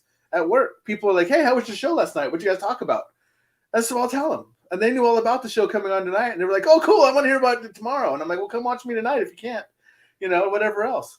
But So, it's because we have that pulling. That's yeah, why we're all doing these shows. We're listening to that call, you yeah. know? So Patricia does have another question for you. Sure. She wants to know, can some animals be star beings? Some animals Yes, have of course. incredible abilities. So, yeah. Absolutely. Absolutely. The one that I see, believe it or not, that's more often is there are two types. Now, all animals can be, but the two that I see most often are anything winged, bird-like, and dogs. Those are the top two that I often see. Even when I was in the Starship, they had a pet dog. And I was like, is that a real dog or is that, I don't know. But it looked like a real dog to me. And then even last night, when I astral traveled, I had my dog who passed away. He was in Right. spirit and I had him in my arms. Did you see that light flicker? Did you see the lights all just flicker? Okay. Whoo! Yeah, it wasn't All just the you. lights in my house just flickered. Yeah. My entire whole house just I flickered. watched it. Oh, you saw it too? I saw it. I was able to see it. Okay. Yeah. So it wasn't just So you. with these star beings, I tell people all the time, I'm like, I love that the conversation's starting to open up more about it now. The world leaders are starting to become more and more open about it. I feel like in a sense they're being forced to, and not by humans, but by the star beings. I will tell you this, I've had a dream, and I won't go too deep because it can turn political, and I'm not doing that. But I have had a dream I've shared with many people. And when I say dream, I mean visit, because I went to sit with the star beings, and we're around a sacred fire, and it almost looked like I was going back 1,000 years. And they were telling me, so there's work that I'm supposed to do and to be ready, and that's when the 5 animals come together. And I was like, what's that mean? And this goes to that drawing I was telling you that I'm going to show you. Okay. When those 5 animals come together, this is where the call to getting all the light workers or star being workers, get them to work, get them to start waking up, get them to start acknowledging who they really are and the work that they need to do, helping others, right? Preparing them for expansion and growth, because we're moving from 3D to 4D to 5D and quite quickly. So they showed me these 5 animals, and there was, I wrote it down. I don't know, should I share it? I think this is going to relate to the Ukrainian and what's going on in Ukraine and Russia. Okay. You do what you want. I mean, it's this I think is going to talk volumes about World War. Now people are really worried, like, oh, we're all going to die. It's going to be, no, there's a huge shift and a change, and the star beings are actually trying to help change that so it doesn't happen. right. It has to change. So I think we'll say that for another day, because there's a lot to unpack with that. Okay. But all 5 animals I saw, they're all now coming together in the real world. China, right? We got Russia. Yep. We got the US, Canada. That's 4 of the 5, and then India. Okay. Those are all the ones that are gonna, so that's a conversation that's happening right now. But it's funny you say India, because India is the one who's just recently is trying to have the talks and trying to be a mediator now between Ukraine and Russia without really committing anything, just saying, hey, if you want a mediator, we're kind of standing back here, and we're more than happy to mediate for you guys. And that's India saying that. So there's your 5th player right there. Well, I saw the eagle, I saw the bear, I saw the tiger. The tiger had the snake with him on his shoulders. So there were animals that represented each country. Right. But I talked about this for several years now, telling people this was coming. So now that it's happening, and I see this unfolding by September, it started in April, it's going to unfold by September. April 4th was the date that I saw it coming as well. So I was like, wow, I wonder how this is going to play out. But this has to do with the star beings. And they're trying to make changes, right? So, so the dream that I had months ago, and something 10 years ago, but it just came to me again a few months ago. I was walking, I was in the US, I had a knowing, I'm in the US, and I'm walking, and I think it looks like a hospital building. There's a freeway behind me. It's an overpass of a freeway, and I'm walking under it. Mm-hmm. And I see carnage happening. There's just so much going on in terms of people fighting and hurting each other and just chaos. And I remember I was just walking very stoic, like nothing. I Yeah. mean, there's somebody getting murdered right here. There's shooting over here. It was so awful. And I was just walking like nothing. And as I was walking, I knew my destination was the hospital. And as I got closer to the hospital, I saw a woman that kind of looked like Oprah Winfrey, but I knew it wasn't her. Hmm. And she's in spirit. The woman was in spirit. She's like, you need to come in. I went into the building, and then everything went black. Next thing you know, I'm coming back out of the building, but from the back end of it, and there's a grassy knoll. And as I'm walking up the knoll, everything just got real warm. The sun was bright. I looked up. There was a rainbow that was maybe 10 feet above my head, and it went over me. Mm. And I knew this rainbow encircled the planet. Oh, yeah. Okay. And the rainbow, as it was going through, so it's sideways. So the colors are like this way, diagonally. Yep. It was going through the center of other little moons. And each moon, I counted them, there were 13. And what I'd seen was there was 5 that was lined up. The other 13 were still kind of just getting ready to line up so the rainbow can go through it. If I could draw what I saw, it was amazing. It was amazing. And when I was looking up, I seen that star people were coming down, and they were bringing what I don't know how I would be able to draw it out, what it was that I felt, but it was medicine. It was healing. And it was for people, for individuals. And each star being had one individual that was their target. Mm. There was enough star beings that everybody had their very own individual star being. And they were coming to bring healing, to help heal. But I also knew that this was going to change how we see the world. Right. So we're no longer going to be in this 3D world. We're going to expand. There's going to be an expansion. We've already been in expansion for the last 2 years. Oh, yeah. Right? So it's going to be exciting. I don't want to bog everybody down, and I'm sure everyone's like, I've had enough. But, No. you know. So there's other parts of the dimensions, though, that we haven't even touched on. That I know. I mean, because especially me being the nerd person I am, and my oh my goodness college background, talking about the parallel dimensions. That parallel with us, but at some point, even though they parallel, it's almost like they only parallel for a while, because they kind of do the longitudes of the Earth to where once they get to a certain point, they all peak and they meet, and then they cross again, and then they keep going, and then they parallel, and then they come back and they meet again, and it keeps happening over and over again. And then we also talked about into the paranormal world that we can talk to people from other dimensions. Yes. So there's Absolutely. so many more different parts of interdimensional that we haven't even touched on tonight.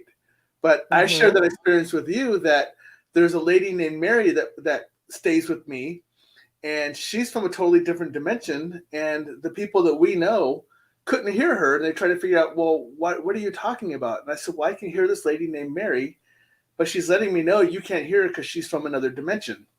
And I was able to explain that to you, that I can't, whenever I hear spirit or talk to spirit, it's always in my head, but she comes across my shoulders.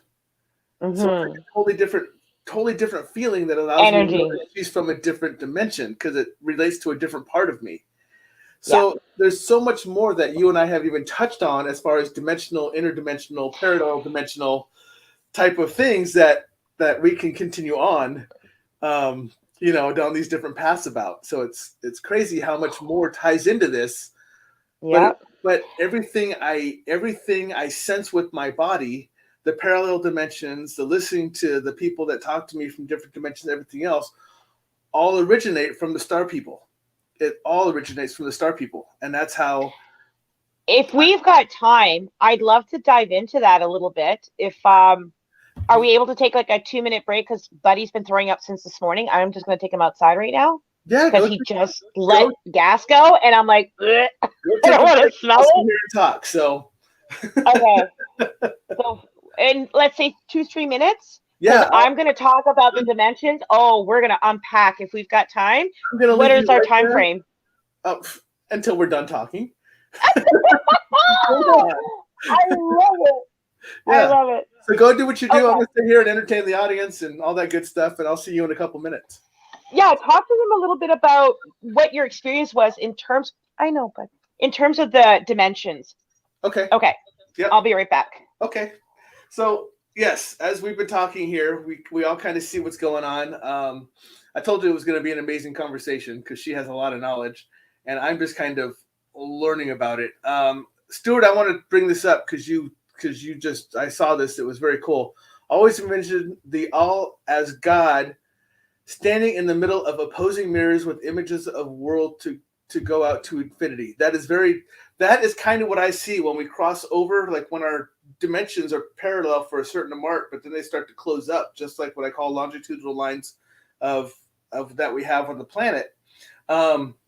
It crosses over, but then that's where it mirrors off and then continues on another direction. They run parallel again until they meet again, where they mirror up, and then they keep going again. And this is actually a scientific study from way back when, that they believe that this happens. And that's why there's some discussion about when you see pictures.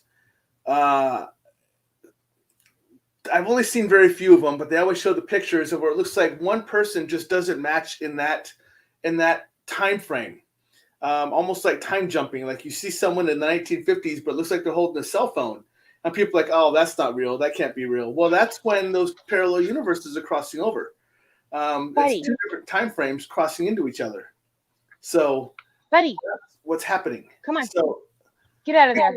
Hey, we can hear you, lady. You're off of mute. Oh, sorry. He's in the backyard. He's trying to chase the raccoon. I'm trying to. We got a little baby raccoon, and he went nuts. Oh, I see here. I touched the mic button. Okay, sorry. No, we can hear you. But yeah, so that's what I believe right there is happening. Patricia brings back a memory of something that happened to me in 1987. Always be a mystery, and it fits into this. Yeah, I told you this conversation tonight was going to be pretty deep, and it was going to go a little off kilter compared to what we're used to, which I find fascinating, and I'm really happy we've gone this way because this is not 100% new to me. Like I said, I've had some of these experiences, but she's the one who is kind of guiding me that I've used and listened to and have been learning from about what's more of the star seed and the star people and everything else and how all that works. So we're trying to figure that part out. So she has more knowledge than I do, obviously, which is why I just bring these people on and I'm just the host and I just talk and say hi, welcome, and here's your guest, and let them talk away because they have more knowledge. But it's something that I like to learn as well. So if you have questions, ask questions. So yeah, like if you're good, we can chat. So I don't know if you can hear that I'm outside. I'm just with Buddy. Fine. I'm just trying to give him a little bit of time because he hasn't been feeling too good. I think he ate something last night when we were having wings. Anyhow, probably too much information. Sorry. But no, we're good. Like, I'll give you an example. There was a case that I was working on. It was a case of a woman who was missing. She'd been missing for about 6-7 months. And so an investigator reached out to me. This person works with search and rescue, and they have dogs. And she was like, where do you think? And I remember tapping into spirit. And I said, you know what? I'm actually able to communicate with her. I said, but I don't feel that she's dead. And she's like, well, how can you do that? And I said, believe it or not, I said, I know this is going to sound so crazy, Tracy, but she's got like this, it's a dimensional being. And she goes, what do you mean by that? And I said, well, her other being is having an experience and she's trying to show me where to go. Sure enough, I gave them the information that they needed, just enough for them to find this person. They found her 5-6 weeks later in a trailer in the middle of the woods, alive and well. Good. And she goes, how did you do that? And I'm like, it's because when I connected with her spiritually, it wasn't, I guess for people who aren't open to this, I can put it under that umbrella of, oh, her spirit just reached out to me. But what in truth it actually was her dimensional self in another dimension reaching out and saying, here, this is where I am. You have to find me. Right. Yeah. Right. And there was purpose for that. So we have what I feel so far. We have 7 different dimensions that I'm aware of that coexist at the same time that we are here. So you ever had dreams where you dream you're somewhere you've been before, but you don't recognize it, but you know this place? Yeah. And you wake up and you're like, I've never been there in my life, but how did I know that this was my house? Or I was walking through this door and there's a guy who's my husband, but in real life, he's not my husband. I don't know who this guy is, but I know him. And I'm like, because when you went to sleep, you spiritually traveled to the other dimension and you were part of that dimension. Right. right? So we kind of coexist. This is what I love. And I know this is going to sound, again, all this conversation is going to sound nuts, but I'm such a nerd, and I'm a huge Marvel fan. I can't wait till Multiverse comes out. It's coming out in 4 more days. I'm so excited. But because it helps people, and this is why I think we have the movies and shows that we do, because it's trying to help condition people to accept that this is a possibility. So it's not overwhelming when it starts becoming prevalent. Have you ever heard those conversations about, the Monopoly guy, and apparently he never had a monocle, but other people remember he did? You did have Or one, the yeah. fruit of the loom. Yeah, or the fruit of the loom, where they swear that part of the logo, there was a cornucopia, and other pictures, they say they never had it. Never had one, yep. Exactly. So this is what we're talking about when we talk about multiple dimensions. Right. Is that we have these memories. Curious George the monkey had a tail. He would wrap it around the man's neck, right? But in today's society, they're saying he never had a tail. And I'm like, are you kidding? So it was all these little tidbits that we're starting to now see. And people are saying, oh, it's this big conspiracy. The government's trying to make us forget stuff. And I'm like, no, honey, it's part of our existence. It's just multidimensional. Well, right? And that's one of the things. I don't know if you're able to hear me when I was talking, when you were walking out, when I said, yeah, I can hear you. A lot of the pictures, some of the pictures now, they show, it seems like it's off 1950s and someone's standing there with a cell phone. And someone has a picture of that. And I'm like, well, that's from that other dimension. That's where that came from. But they were only there for a brief. That's only when that dimension crossed. That was a crossing of the 2 dimensions, and then they passed each other again. So they went back to their own time frame, basically, to say. But that's just a brief crossing, and that someone actually just happened to catch that brief glimpse in time when that happened, which is why there's so few of those images out there. She went mute again, so just so you all know. Inside. Oh, that's Sorry, I was just bringing him in. I was just letting him know that you went silent. You were still muted. It wasn't anything. We didn't lose you or anything. You were just muted. No. You didn't lose me. I heard everything. I just had to mute myself. I didn't want to yell because he's on the other side of the yard. Oh, you do, like I said. But yeah, so that's and it's funny because you say 7 dimensions, but the nerd stuff that I studied actually has us now at 29. 29. Wow. For listening to the science people talk, they have a belief that there's 29 different dimensions now. So yeah, I think there's way more than 7, definitely. I just don't know of the other ones, but I have a knowing. So people have to start trusting their innate ability to just follow what comes to them naturally. How many of you out there in the world have gone to do something and then you just, and it's something you do repetitively every day, and then one day you're like, you know what, I feel like today I should be here, or I should be doing this in this way, and then you listen to it, and oftentimes you're right, and you're kind of surprised, going, wow, what a coincidence, the day I didn't do this happened, right? So it's that, what you call that inner knowing, and that goes across the universe, that goes across all dimensions, right? Sometimes you have somebody like your other self in another dimension who's having a similar experience as you and has a knowing of what's coming, and you get that tug, that knowing, that feeling. So it's about learning. Did he make another accident or a mess? Okay, I was just wondering why you had the light on. Why you turned the light on? Sorry, my husband, I was like, oh no. Okay, sorry. So it's about listening to that, because that soul connection you have with yourself is not just spiritual, it's dimensional as well, right? So it might already have that information that if you go here, you're going to get hurt, and if you get hurt and it's really badly, it's going to take you out of this dimension, and we need you there because there's something else coming up you need to be there for. So don't get hurt. Okay, how do we do that? We stop them by making something happen where they go, oh, maybe I don't go here. Right. You know what I mean? Yeah. It's also your guides or your helpers. That's what in our indigenous culture, we don't just call helpers because they're spiritual beings, but because they also can expand to dimensional beings, right? Whether it's a dimensional self in another space or somebody else, just, whether it's you, a family member, a loved one, your guides, your helpers, whatever you want to call them, they're on the other end of that fabric, and they're like, hey, you got to listen. Right. So this is why it's so important. You really have to start connecting to your own true self, your own spiritual awareness. So working on meditation is huge It is the first and most important step that you can take. The next is paying attention to your dreams. People think dreams are nothing, but I'm like, dreams are the biggest.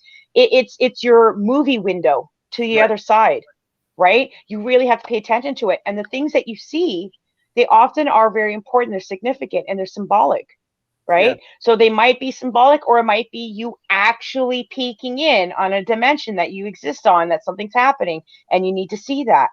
Yeah. Imagine it this way. Every time you go to sleep, you could be traveling to the other dimension. And then when the dimensional you is sleeping on that end, they're dreaming of seeing what you're doing right now. Yeah. Right? I try to tell people that, because they're like, well, why is the dreams when all that happens? I'm like, because throughout the day you're so defensive and your guard is up and everything else. And when you're asleep, it's when you're most relaxed. So that's when everything will happen, because that's when you're really the most open, is when your you're subconscious and conscious aren't fighting anymore. Right. They're just there. And that's when stuff happens. So pay attention to it. So Yep. Absolutely. see, I listen to her when she talks, people. She tells me this stuff and I remember it. God. Hey, you should tell my husband that. Tell him all the time. I'm like, other people listen. It's so funny. Oh, yeah. Then Nikki is, I know I need to remember my dreams, but I don't remember them. How can I work on this? Write them down. Yeah, honestly, write them down. A lot of times she'll wake up and she doesn't remember it. She just knows she had a dream, but she was like, I had a dream, but I don't remember what it was about. And I'm like, well, did you write it down? I don't remember it when I woke up. Okay. So I think the best thing you can do is try to emotionally connect yourself to the dreams that you do have, even if it's a small memory of it. When you emotionally connect to that, it helps you. So whenever we've had an experience in life, what do we often remember? Was it a nice sunny day walking down the street Tuesday afternoon, 4 o'clock? You don't remember that because something didn't happen for you to emotionally have that imprint to remember. So when you attach emotions to your visits or your dreams, or what I call your travels, okay, then you're going to remember that. So every time that I've had a travel and I wake up, the first thing I do before I do anything else is I sit quietly, close my eyes, and I say, okay, how did I feel during that travel or that dream? Right. And I'm going to attach that feeling to that. It's going to help me recall that. And then I'm going to write down the experience I had. You don't have to necessarily go through your dream like a fine-tooth comb. You just got to jot down the stuff that stuck out to you. Right. Did you as a kid, we used to step on empty pop cans with the heel of our foot. Right. So then when you walk, you have that pop can stuck to your foot and you can make that noise, You can make that cool noise, yep. Right. So I had a dream where I was doing something like that. And I'm like, okay, is the pop can important? Probably not, but there's some significance to it, why it's there. So I'm going to remember that. And then I attach my childhood memory to it so I can remember and how I felt about it. Now that might be their way of trying to tell you, hey, you need to feel this, emotionally feel this. So what feeling can I attach this to? Okay, I can attach it to a childhood memory that you had, right? So what's I don't know how I do it, but I will tell you how I remember mine for the most part. In your dreams, because you're in your subconscious state, you're not supposed to be able to see numbers. You're not supposed to be able to read words. You can't read. Doesn't allow you to do that. And even faces sometimes come out kind of blurry. But somehow, I don't know when I learned it. I mean, I know I learned it a long time ago because I've been doing it for a very long time. But if something is happening in my dream that doesn't make sense to me, I will subconsciously, obviously, because I'm sleeping, alter that dream to something else. Like I can actually control what I want to happen in that dream sometimes, most of the time. And that helps me remember because it moves into something that I want it to do. So when I wake up, I'm like, oh, I remembered I moved that to do this instead, and it's really simple, stupid things like, okay, so the dog I saw in my dream didn't remind me of any dog I used to own. But if I change it from black to white, well, now it reminds me of the dog I used to own. So I'll change the color of the dog, and I'm like, okay, that helps me remember the dream. So it's like I said, just something stupid, simple like that. And then you could definitely do that. And Stuart's telling Nicole a technique he was taught years ago. If you want to know you're dreaming, look at your hands if you can. If you can turn them over a few times, then go back to your dream. You will start to recall them. Yes, I've heard about that. I don't know about the hands, but like turning it over. But I've heard it where they say if I've had only a few times where I've had a dream, and during the dream, I was like, oh my God, I'm dreaming. Right. That's not very common. And for me, when that happened, even within the dream, I was like, oh my God, I'm dreaming. This is Yeah, cool. I've done that And a it couple was trying to control. Yeah. And I remember walking into a room and there were two cats underneath this big round table. Like, like children play under a table. There were Yep. two cats and they were eating KFC chicken. And I remember just thinking, like, that's so weird. And that's when I realized I was dreaming. And I Yeah. turned around and I'm like, I'm going to walk through this door. But then when I walked through the door, everything that I was experiencing just vanished, disappeared. And I Yeah. didn't get to go back and try to figure out what it was. But there was a time where I went back to sleep days later, because for a couple of days when I went to sleep, I was trying to recall the dream and try to Right. remember it enough that I can start the dream again. Yep.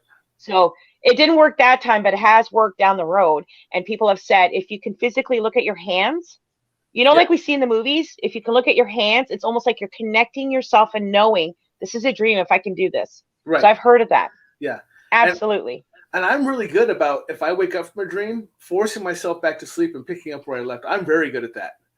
And I don't know why, but I am really, and I'm also really good about, like I said, not just altering, but just changing whatever I want. I am one of those that when you're falling, and just before you hit, you always jerk yourself awake. I force myself to stay asleep.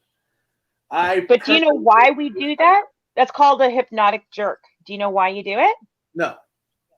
They say it's because you're astral traveling and you're being called back to your body. And sometimes when that happens, it's too sudden, too quick, and you are aware of your spiritual self slamming back into the human body. Yeah, I force myself, and normally the times when I jerk myself awake is when I'm falling. Like if I'm about to hit the ground, I always force myself to stay asleep to see what I hit. I always land in pillows. I always land on a cloud. I always land on something that doesn't allow me to die. Because everyone's like, oh, if you stay asleep and you don't wake up, you're going to die. And I'm like, I always force myself to stay asleep to see what happens. So everybody that I know has always told me they dream about falling. Now, the last night when I astral traveled and I was with the doctor and we were going up through the roof in this elevator, when the doors opened, we were in space, but we can still see daylight. And I remember going, oh my God. And he was saying, you got to step out and just trust when you step out, even though you don't see anything, there's something there. And in real life, I have such a terrifying, immobilizing fear of heights, like truly. Okay. Right. And in the dream, I remember feeling like, oh, this is a dream, because in my dream, I was like, this is a dream. You can do this. And I stepped forward because I had this knowing that if something happened, I'm dreaming, right? Or I'm traveling. And as I stepped out, I actually started stepping out and walking. What nothing was there, even though there was. And all I remember is I was hitting something and I tripped. And when I tripped and I was falling, I seen that it was like on top of a rooftop of some type of building. And I woke up. And I woke up because I was tripping, not because I fell, because I tripped. I went back to sleep. I fell back asleep. I fell asleep until 10 o'clock this morning, which was so late because I had a meeting at 11. Yeah. And I was like, oh my God. But again, I was up till 5 a.m. last night, trying to get my last minute paper, all of these papers done that I had to present today for the meeting. So I fell back asleep and I just remember the last part of the dream I kind of picked up and then everything went black until I woke up. But we were laying on the rooftop looking up into the sky, like as if you're cloud watching, except we're watching asteroids and stars popping. And there was a conversation that I can't remember now. So when you I just know he had a convo. When you talk about stepping out onto that nothingness, just trusting it reminds me of the Indiana Jones movie when there's that huge gap that he has to walk across. And he's like, how do you get across this? They said, just step. And he just takes this step and a leap of faith. And basically what happens is they painted, or the top of the ledge he has to walk on, the bridge he has to walk on, is painted to match the ground underneath. So you can't tell there's something there. So he's like, oh, there's actually something here. And then they move the camera to look at it from the underneath side so you can tell it's actually a bridge. You can tell. At the top, you couldn't. It just looked like it was painted to fall all the way down. So Nikki said, I'm sorry, Stuart says, my realistic dream are of flying. It occurs to me that we can all fly, and we just forgot how. And in the dream, that's. Oh yeah. And I mentioned it before. I'm always faster in my dreams on all four legs, on my hands and my feet, than I am just on my feet.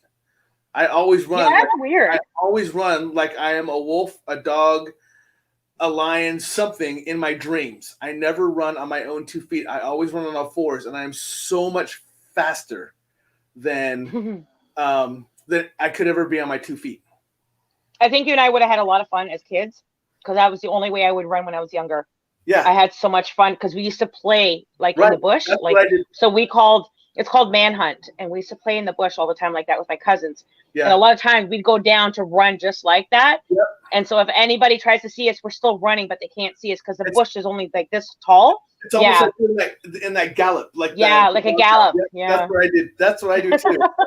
But it's so weird that you do that in your dream is what I find is weird. That you're just already doing that. That's so weird. I do it all the time whenever I am running in my dream, I'm always on all fours. Well, you know what? So I'm curious to know what your spirit name would be. You know, in our indigenous culture, when children are born, they're often given a name, just like, you know, how people do when your child is born, you're going to name your child Samantha. Yeah. You don't know why you chose that name. You just kind of get that feeling and you go ahead and you name them. And for us culturally, we name that baby when they're first born. Right. And as they grow, their name may change or have things added to it. Right. So for you, for example, and I do naming ceremonies, I'm curious to know what your name would be. Now, I would have to sit with you. Yep. And of course, you'd have to say, yes, I'd like to know what my name is. Then I would go ahead and do it. Right. And I'd be curious to see what spirit's going to show me. What your name would be, but it'd be cool if it was a wolf. We'll have to do that but remember what I told you before, what my spirit animal was that shows up to me. Mm-hmm. Do you remember what that is? Not off the top of my head. It is some people know this. My spirit animal, which is so funny because it relates to what yours is. My spirit animal that has shown up to me numerous times now is a huge blue-eyed white lion. Wow. Pure white, just as white. You know what? I just saw an image of that the other day. Really? Well, if you look at my background, you can see I got my lion here too. But yeah, I mean that is the your icon too. Yeah, it is. But but the blue-eyed white lion, when I see it, it's on top of a completely snow-capped, purely white snow, no steps anywhere, no footprints anywhere. And he's sitting up on top of the rock, and the rock is all white, and the sky is unbelievably just perfectly blue. And the first time we introduced ourselves, I was standing there, and he got up and he walked over to me. And once he got to me, he bowed. And then he stood back up, and then we both started walking together side by side. And when he appeared, he always appears next to me. Mm-hmm. And he's done it now like 3 or 4 times. And it's always the same huge, beautiful white lion. So what I will say to that is that, and I don't want people to get the wrong idea and think this is the only way you get it, but this is one of many ways. Okay. When you have an animal appear to you, especially in dreams, and you keep dreaming about it, that's supposed to be your spirit guide coming to you, acknowledging and asking you to acknowledge him or them or it. Okay. Oftentimes they will bow to you. It's almost like I'm service to you. Right. But it's a two-way relationship. So that guide is going to come in and service you, but you also have to honor them. Right. So my buffalo bowed to me, and I put my hand on my buffalo's head and then one under the jaw and was petting them. I don't know why, but in the dream I did that. Yep. Same for you. If your animal bowed. He likes to be petted right here on the top of the forehead, like just right up over the top of the head in between the ears. So that's where that's where he likes to be petted at. So because I'm getting, you know what? My energy is low, and my son just gave me. I've never had this before. How you like it? I can't complain. It's not bad. It's a good candy bar. Yeah. It's a cookies and cream. Yeah. It's different. It's like a white chocolate. I'm having it right now just because I can feel my energies going a little bit low. And it often happens when you're doing a big group discussion or reads, which, by the way, I have spirit message here for somebody in the group. I don't know who it is yet, but there is spirit here. So I tend to do a little bit of sugar to help bring my energy back up. I have my water bottle here, and there's 2 strawberries inside the water. So it's strawberry water. Just kind of help bring that back up. Yeah. Yeah, we've been all over the place now. So we've been all over the place now. We've gone every direction we could. So it's okay. Yeah, we've gone everywhere we can. I found my notes, by the way. Oh, very good. So the 5 planets, a comet, and an asteroid are all lined up. You'll see them even tonight. There is it's a celestial. Well, it's so cloudy here. It's a celestial parade. Yeah, it's cloudy here too. God. So we have Jupiter, Neptune, Venus, Saturn, and Mars all lined up. Okay. And this is in the Taurus energy, which is the bull. It's giving us strength for new ability to do new things and create and explore things that we're already doing in new and different ways.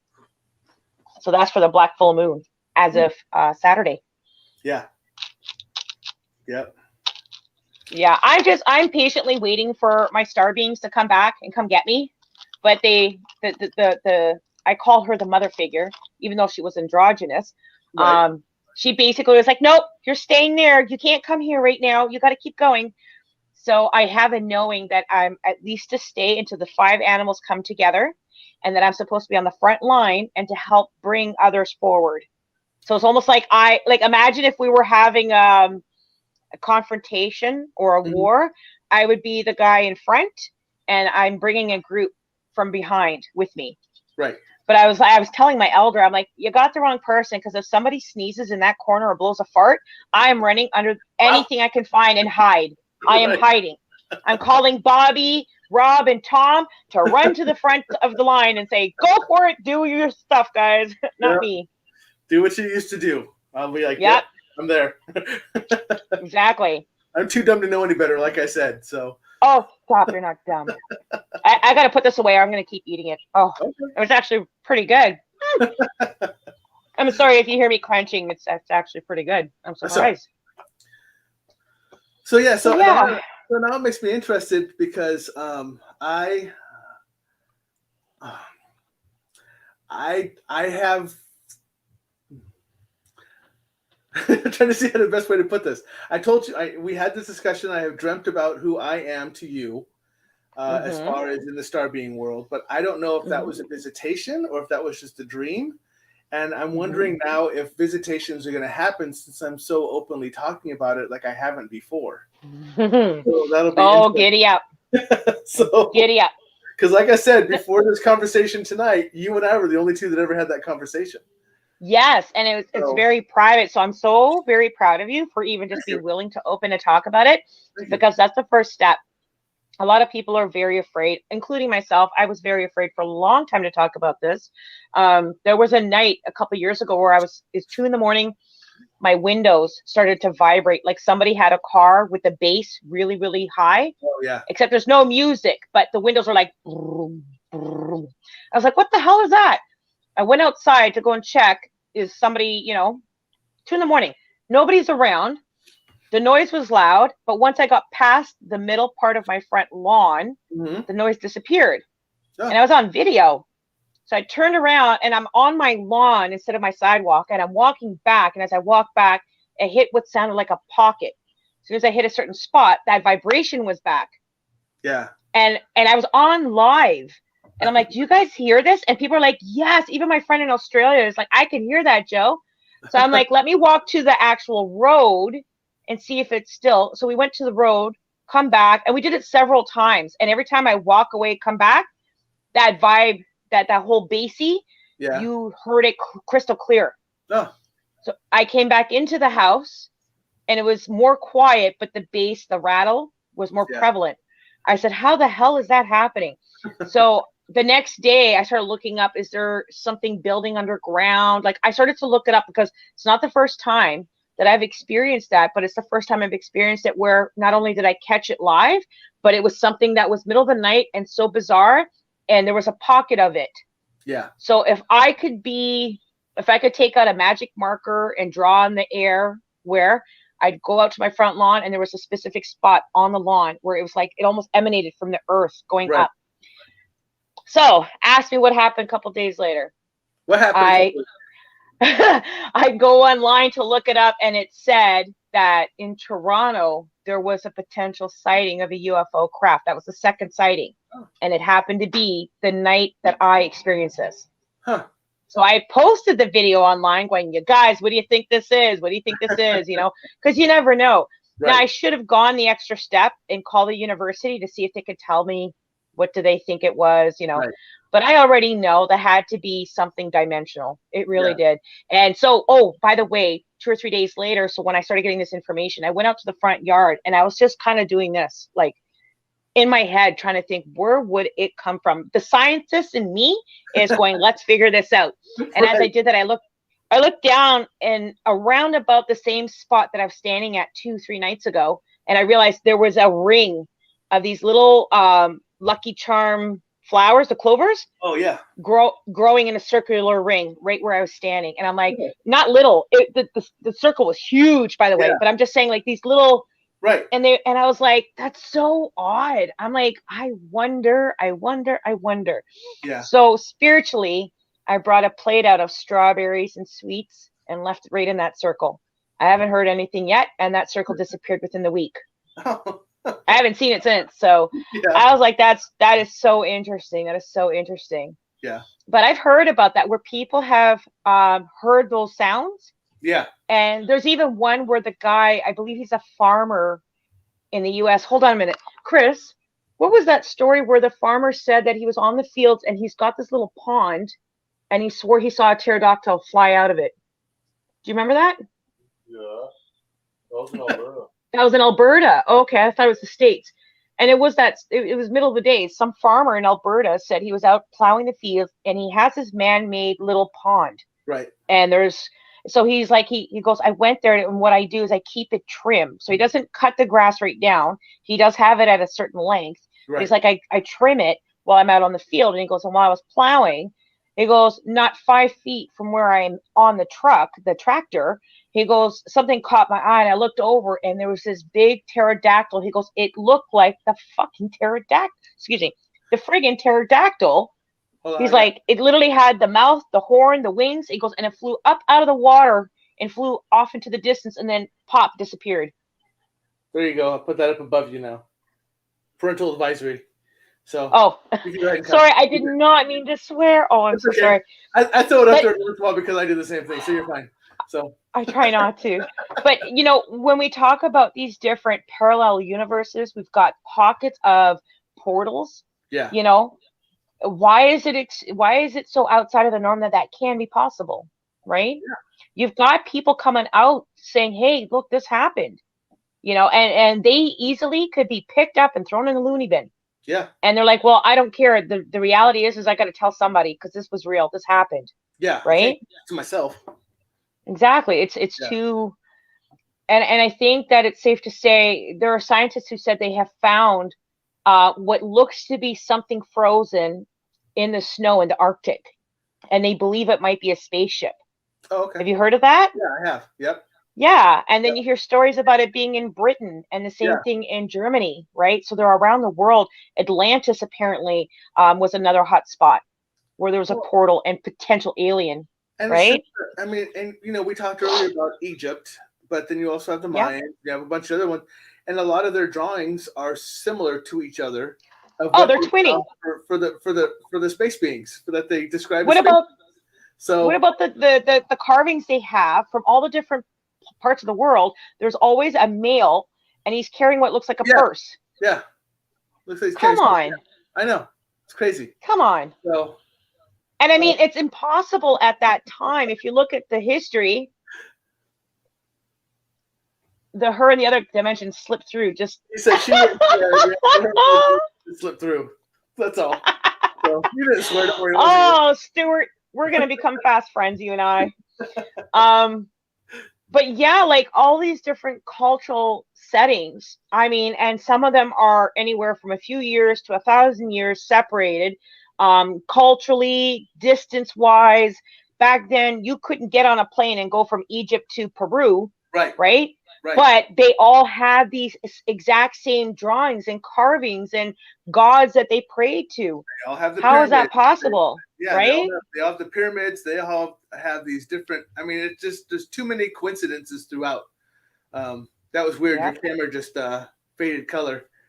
Just so you Yeah. know, you went. Well, when we talk about these things, star beings come in. I have them come in all the time, especially when I do readings. Believe it or Yeah. not, I do have star beings that do come in. They're the ones that play with my electricity. Oh. The fun. So we had the lights flicker while we're Yeah. talking about them. Now my camera went. Yeah. So it's going to be an interesting night. So if I have any more interruptions after we're done, I'm going to call you, even if it's 4 a.m. Okay. Hello, Tom. Do what you do. So, so I am going to see if we should wrap it up here pretty soon. For But sure. I know sure. that you said that you're having possible readings for people in the audience or person in the audience. Yes. So I want to give you an I do. opportunity to do that. Of course, you know that this is never the end of our conversation because I'm going to have you on again. You're like the one constant I'm going to have scheduled like every 4 months. So Actually, so I just had Rob on my show like 2-3 weeks ago. I'm going to start bringing you guys on as well because I want you all to come in and communicate and talk and share your stories with everything paranormal, not just spirit, but we're going to talk about cryptids. I've had experiences with cryptids and Bigfoot myself, even back home in Mobert. Alien encounters, all of those fun things, you know. So it's more than just readings. When I do readings for people, it is, to me, it is very important. It is the platform that I exist on, right? That's who my being is. However, and I'm saying that with so much due respect, but readings to me is literally like the junk food when we talk about paranormal. By the way, it is the junk food. That's the fun stuff, being able to do reads, connect with spirit. The bigger takeaway from that is just the acknowledgement that we are dimensional beings, we're spiritual beings. We exist outside of this planet, outside of this space, outside of this world, outside of our fleshy bodies. So we exist, and there is proof of that. There's proof of that. So when I do a read, I'm not just sharing messages from your loved one, but I'm validating that we do exist after this space. Right. So that's something that I always find is very important. And that's why I consider doing reads kind of like the junk food of the importance, you know. You got to eat your vegetables, but you can also have the fun stuff, right? So it's the same thing. So while you were talking, just so people know, that's her site down below, and that's her time frame that she's on. So make sure you're going to see that. Live readings, Saturday nights, 9:30 p.m. Central.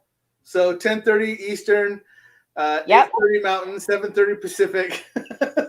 And I'll tell you, it's Joannie White Buffalo. A lot of people are like, what is the JY or JW or what is that? And I'm like, it's Joannie White Buffalo, JYB. Yeah. So the person that's coming through, by the way, it's a male, and he keeps saying it was an accident. I feel like this is going to be for a male in the audience, and keeps saying my death was an accident. I hope that everybody knows it was accidental. It wasn't purposeful. However, the timing was as it should be. Like, this was my time. Like, I was meant to go, right? I'm going to talk about being outdoors as well. I wonder if this is vehicle related, because I am hearing vehicles. I don't see it, but I'm hearing it. What's wrong? Interesting. So Nikki has had a student pass away from her school who is a male who everyone was wondering, is it an accident or did it happen on purpose? And it was because he jumped on the front of his friend's car. Oh my God. And his friend backed up really quick and he fell off and cracked his head open in the back of his head. Okay. And Because passing away. I don't see the car. I hear the cars though. Like, I hear traffic. I hear, I'm outside. Oh. He fell off, and he's actually visited me a couple times to tell me, because his family has been like, we don't know if it's an accident or not. And I'm like, it was an accident. He's telling me it was an accident. It was not done purposely, because there's been question about if he did it on purpose. Was he supposed to graduate this year, or because he's showing me like he should have got the ring or the graduation ring or the symbolic? I don't know if he was 11th or 12th. This is Nikki's student, so she's actually listening to you right now. Hi, Nikki. So that's why she actually wrote down here. Even before she wrote this is why I was like, oh, this is, and I think he sent the mail because he's been coming to me. Talking to me about relaying messages to his past girlfriend, who took this very hard, and his mom is still struggling with it a lot. So I was wondering if he was going to come through or not, which is when you said I have a message for somebody, I almost instantly knew who it was. So I will tell you, I don't know if you got the same message or not, but he's laughing because he says he helped them misplace the purse or the wallet. And then he talks about being upset, and there's something to do with a cell phone and trying to get a record or picture or image. So this is what he wants to talk about, and he's laughing about this. Come forward, my child. Hi, well, okay, so funny thing is, his girlfriend now comes to me at school. I've never had her in class. I've never really associated with her. I knew she was Chris's girlfriend before they passed. But now all of a sudden she comes to me for math help, but she talks about Chris a lot. And we've had this conversation because he came. Yeah. So the funny thing is, she just met with a medium. What was that? Like a week and a half ago. And the medium brought the same thing up, is they talked about a ring. So I think he was he was a junior. But I'm not for sure if he would have been graduating like midterm next year, like in December, or if he would have gone a whole year after that. But they were going to have he's probably having that ring that he bought as a school ring. He's talking about, school ring. Yes. Cause that's the school ring he wants. He's talking about the school ring or class ring. Yeah. And that's why I was like, does that mean you're graduating? I don't understand what that means. Yeah. Here in Canada, we don't have that. So I'm not sure what that means, but he's laughing because somebody just recently misplaced or lost a small purse or wallet. And he's laughing because he's like, you just bought this. This purse probably cost you $300, or this wallet. It's like an expensive purse. Like, you know how they have Coach purses? Yeah. Okay. He's like, not only did you lose the purse, but the first time you decided to take the purse and not just have it for your cell phone, but to put like real money in, and it's all gone. I'll have to ask Phoenix if she did that. He's laughing at this. He's like, oh my God. He goes, it's going to teach you, huh? Wow, that's so interesting. I can't believe he's popping in like this. And I was like, I'm trying to do the show first. We'll do the reads at the end because, this is about something else, right? So funny because Tom, we were at the Friesens, and this was 2 months ago, and I brought him up. So he passed in November-ish, somewhere in there. Is he got something for June coming up? I don't know. Is that what this is about? Because I feel like the month of June is important. Ooh, I don't know. So you know what? We're going to let Tom close the show. We'll chat after the show, but you got to write this stuff down. We'll be here till the cows come home. And Tom's like, listen, girls, we got time. We got to go. Got to go. All right. So let me put this back up again because I want everyone to know. So, all right. So I want to thank you so much for being on my show tonight. As I said, you're going to expect to come on again. I'm actually, so for people who want to know, I'm actually going to try to put Joanie on about every 4 months, about every quarter. Is when she's that's a little less than every third. My math is terrible right now. That's okay. But about every 4 months, because we always have different stuff to talk about, and different stuff will happen for us easily over a 4 month time period. We have so many different things we can talk about. Next, we can do cryptids. We've done paranormal, now we've done dimensional, so now we can do cryptids next. So maybe that's what we look for. But I want to that'll be fun. Again, down below, go check out her site. Make sure you're going out there to check her out. Thank you. And just go out there to check out her page as well, because all of her past recordings are on there. Everything else is on there. So I'll give you a good sense of her. Right. I'll give you one more. Anybody here comes to visit me, I'll give you 10% off your read. Okay. There you go. See, look at that. Go. Ta-da! You're welcome. I love you, Tom. Thank you so much. It's been such an honor to be on tonight. I enjoyed it. I loved it so much. So I'm just going to throw you in the backstage really quick. Don't go anywhere. Bye. And I'm going to close the show out, and I'll be right back with you. All right, everyone. Well, thank you very much. Again, as normal, I want to give a big shout out to BB3 TV, who is my parent company that allows me to do this show and has actually brought me on to do this show. Please visit them right there, facebook.com/BB3TV, and YouTube channel. If you just type in BB3 TV on YouTube, you'll come up with this extra long channel identification down there. Go to that one too. Either one of them works just fine. You can also go out to mine, which is Stuff I Never Learned from a Schoolbook, facebook.com, Stuff I Never Learned as a Schoolbook, all is one word. It's a lot of typing, but it's well worth it. You get out there to my page, you're going to go check out everything I've done as well, and whatever else is out there. And the last but not least, I also have Paranormal Brew. Paranormal Brew, I do not broadcast to her show. Her name is Taryn Kerper, who owns the page, but She is a fantastic woman, and her page is phenomenal. It's another paranormal page you can go to and check out everything paranormal. Go support her. She allows me to advertise on there, and I love her very much for it. So make sure you go out and visit Taryn at her paranormal group site as well. And then my other site, which is my team site for Dimensional Encounters Paranormal. It is not my team. It is our team as a family. There's many of us on this Dimensional Encounters Paranormal group, but you can see us on Facebook.com, Dimensional Encounters. We also have an Instagram, and we also have a YouTube. If you go out there and type in Dimensional Encounters Paranormal on YouTube, you can check out our link out there as well.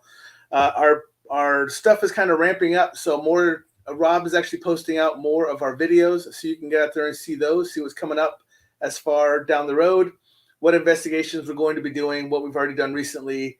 If you have any questions, send messages out there as well, and we can answer anything you want out there. Other than that, have a great night. This was a long one. It's 2 hours, so I appreciate you guys hanging out with us. Next week, I have on Charlie McBride. She is fantastic. I will be posting out her commercial or her write-up tomorrow. So look for that. I always put information about what the person does and when they're going to be on and everything else. So please go out there and check that out. And be sure to come back next Monday, 7 p.m. Central, 8 p.m. Eastern, 6 p.m. Mountain, 5 p.m. Pacific. Much love to everybody. I appreciate your support.